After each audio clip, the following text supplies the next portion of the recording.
अमावस्या के दिन प्रदोष काल में, प्रदोष के समय पर, प्रदोष काल में शाम के समय पर जाकर किसी भी नदी, तालाब, बावड़ी, कुआं, कहीं ना कहीं जो आपके पास में हो, वहां पर एक घी का दिया, बत्ती का मुंह दक्षिण की ओर कर कर अवश्य जला कर जाना। सारे पितृदोष समाप्त हो जाएगा, सारा पितृदोष समाप्त। अमावस्या के दिन किसी भी जलाशय के पास में, नदी, तालाब, बावड़ी, कुआं, जो आपके शहर में, आपके गांव में, आपके नगर में हो, वहां जाकर लगा।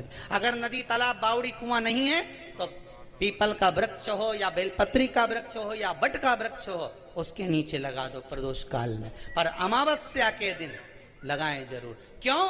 क्योंकि अमावस्या के दिन पितृ शाम के समय प्रदोष काल में शंकर भगवान का नाम जाप कर कर नदी, तालाब, बावड़ी पर पानी पीने जाते हैं। वहां से जल का आचमन कर कर पितृ अपने लोक को चले जाते हैं प्रदोष काल के समय पर। इसलिए प्रदोष काल में जलाशय के पास में, बावड़ी, कुआं, नदी, तालाब के किनारे पर दिया लगाया जाता है दक्षिण की ओर मुख कर कर बत्ती का। तो पितृ आशीर्वाद देते हुए जाते हैं कि फलो फूलो, आगे बढ़ो, उन्नति करो, तरक्की करो। ये पितरों का आशीर्वाद रहता है, पितरों का वर रहता है। आप देंगे उसको मिलेगा। पितृदोष है, ये आपको कैसे मालूम पड़ेगा?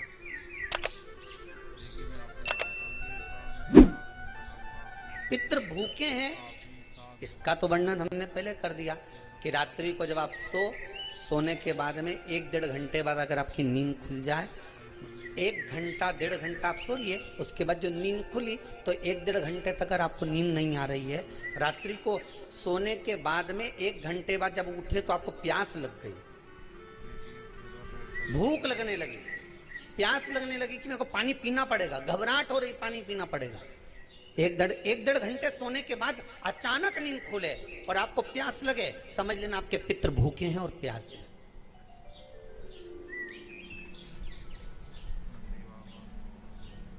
वो भूखे और प्यासे हैं, उनको जल की जरूरत है।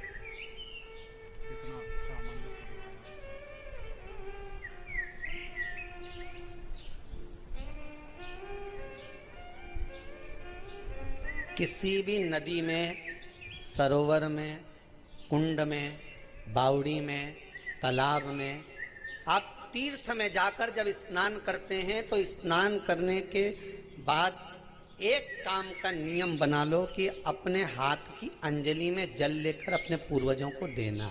प्यासे रहते हैं, भाग मांगते हैं।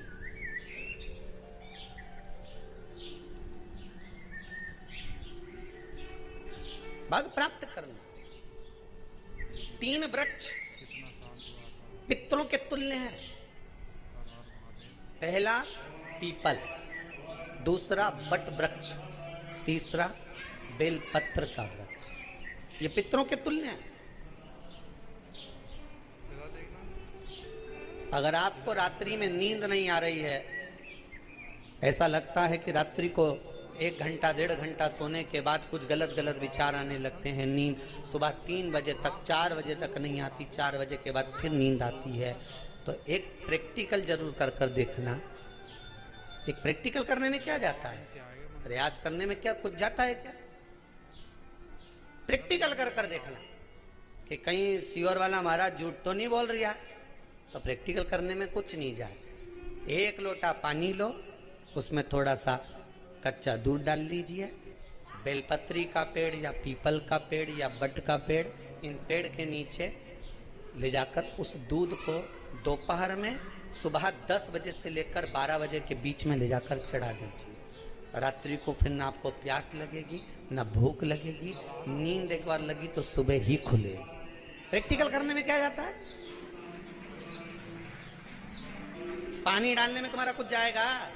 अरे बोलो तो सरी, हमें 10 रुपया का दूध जरूर उसमें, और तुम इतनी चतुर हो, इतना सारा दूध थोड़ी डालोगी, तो 2 चिल्ला डालोगे। कहाँ तुम इतना डालने वाली हो? है?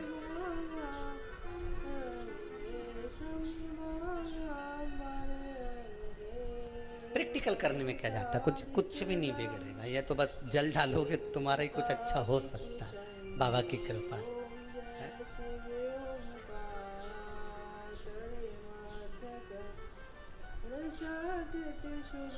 तीन वृक्ष पितरों के तुल्य हैं। पहला जम के बोलिए पीपल, दूसरा बट वृक्ष, तीसरा बेलपत्री का वृक्ष। तीन। पीपल के वृक्ष में 52,000 ब्राह्मण एक साथ निवास करते हैं, इसलिए पितृतुल्य।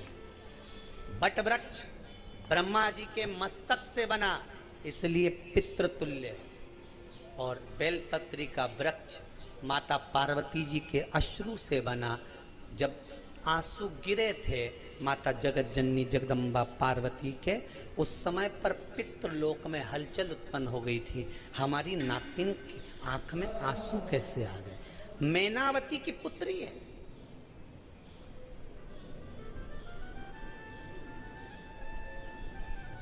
पितरों की नातिन, इसकी अश्रु कैसे गिर गए? पार्वती जी ने कहा, ये आंसू नहीं, मेरा पुण्य भाग प्रकट करती हूं बेलपत्री के रूप में। तो पितरों ने वर दिया था कि ये बेलपत्री का वृक्ष हमारा आशीर्वाद है, इसके नीचे अगर कोई दीप लगाता है, शिव को स्पर्श कर चढ़ाता है, उसके पितरों की शांति होगी। हम स्वयं उसको आशीर्वाद देने के लिए पधारे। बेलपत्र का वृक्ष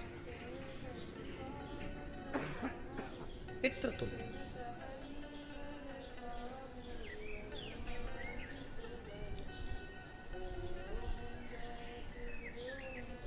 तो रात्रि को अगर भूख लग रही है, प्यास लग रही है, तो पितृदोष। दूसरा पितृदोष का लक्षण बताया, घर में कोई शुभ कार्य ना हो, वंश की वृद्धि ना हो। 1 रुपये कमाओ, 1.25 रुपये खर्च हो रहे हैं, पैसा 10 जगह से कमाई आ रही है पर घर में टिक नहीं पा रही है, आया गया, पितृदोष। जरा सी कटोरी पड़ी है, उसके पीछे विवाद चालू हो जाए, पानी ढुल गया, उसके पीछे विवाद हो जाए, या छोटी छोटी बात में घर में क्लेश मचा हुआ है, पितृदोष है। समझ लो हमारे पूर्वज हमसे खुश नहीं, प्रसन्न नहीं। मौका लग जाए, सारी दुनिया के लोग तुमसे कह रहे हैं तेरे घर में पितृदोष है, 1 रुपये कमाते हो, 1.25 रुपये खर्च होता है, मानसिक टेंशन बना रहता है। घर में एक व्यक्ति बीमार है, ठीक हुआ, दूसरा बीमार पड़ गया, दूसरा ठीक हुआ, तीसरा बीमार पड़ गया, तीसरा ठीक हुआ, चौथा बीमार पड़ गया। मतलब कहीं ना कहीं पितृ का भाव, पितृदोष का बढ़ रहा है। किसी ने कहा तुमसे कि तेरे यहाँ पितृदोष है, तूने ब्राह्मण को भोजन करा दिया, पिंडदान करा दिया, तर्पण करा दिया, तिलांजलि करा दी, गया जी का श्राद्ध कर दिया, हरिद्वार चली गई, वहां पिंडदान करवा दिया, ब्राह्मण भोज करवा दिया, तिथि पर भोजन करवा दिया, सब कुछ करवा के दे। अब एक काम और करके दे, एक काम और करके देख लो। जब तुम घर में भगवान शंकर की आरती, तुम्हारे घर में शंकर जी का शिवलिंग है, भले काय का भी हो, छोटा सा, भले सियोर का कंकर शंकर हो, नर्मदा का कंकर हो, चाहे शंकर पारक के हो, पीतल के हो, स्टील के हो, लकड़ी के हो, जिसके भी हो, लोहे के हो, पाषाण के हो, जिसके भी हो, शंकर का शिवलिंग अगर हमारे घर में है और आप रोज प्रतिदिन भगवान की आरती करते हो, प्रतिदिन, और आपको लग रहा है कि मेरे यहाँ तकलीफ चल रही है, ये ठीक ही नहीं हो रही, लगभग 1.5 महीना आप कम से कम 45 दिन, 1.5 महीने के करीब में ऐसा प्रयास करना कि भगवान की आरती, शिवलिंग, शंकर भगवान के शिवलिंग की आरती करने के बाद उस दिए को भगवान के सामने मत रखो, उस दिए को उठाकर जहाँ तुम पानी का मटका रखते हो, हंडा रखते हो, जिससे तुम पानी पीते हो, तुम्हारे रसोई घर में जो पानी का मटका, हंडा, बाल्टी, आरओ का पानी जिस मटके में गिरता है, हंडे में गिरता है, जिसको हमारे पितरों का स्थान कहते हैं, उस स्थान पर, उस मटके के पास में, हंडे के पास में, उस बाल्टी के पास में, जहाँ रसोई घर में पानी रखते हो, उस रसोई घर में पानी जहाँ रखते हो, उसके पास में उस दिए को भगवान के सामने नहीं रखना। आरती उतारने के बाद उस दिए को ले जाके सीधे परिंडे के पास में, उस हंडे के पास में, मटके के पास में उसको रखो। केवल 1.5 महीना कर कर देखना। 1.5 महीने के बाद तुम्हें मालूम पड़ेगा कि हम वापिस उन्नति की सीढ़ी पर चढ़ना प्रारंभ करती है, हमें फल मिलना चाहिए। अब तुम्हें ना कहीं जाना है, ना कहीं आना है, ना कोई खर्चा है। खर्चा है क्या? ईमानदारी से बोलो, कोई तुम्हारा लाखों का रुपया लग गया क्या? रोज आरती करते हो रोज आरती? बस आरती का नियम बना लो कि हमको पितृदोष किसी ने बोला है, हमारे घर में अशांति है, पितृदोष है, कोई कह रहा है कि तुम्हारे घर में पितृदोष है, हमने सब कुछ करके देख लिया, अब हमें ये करना है कि महादेव की आरती जब होती है तो उसकी